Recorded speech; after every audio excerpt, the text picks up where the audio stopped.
मरकजी इमाम बारगाह सैयदुल शौदा जाफरिया कानूनी महराब वाला में अशरे मुहर्रम उल हराम के सिलसिले में मजलिस अज़ा अकीदत व एहतराम के साथ मुनक्किद हुई, जिसमें अज़ादारान इमाम हुसैन की बड़ी तादाद ने शिरकत की।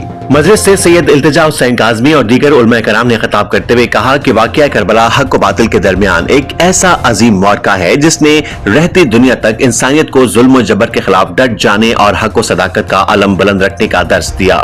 हजरत इमाम हुसैन और उनके वफादार साथियों की अजीम कुर्बानियां उम्मत मुस्लिमा के लिए मशरे राह है और हमें उनकी तालीमात पर अमल पैरा होकर माशरे में अदलो इंसाफ और भाईचारे को फरोग देना चाहिए।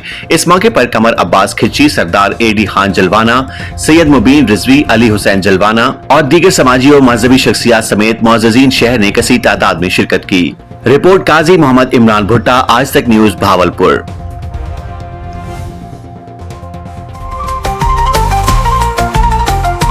आज तक पाकिस्तान न्यूज, खबर सच के साथ।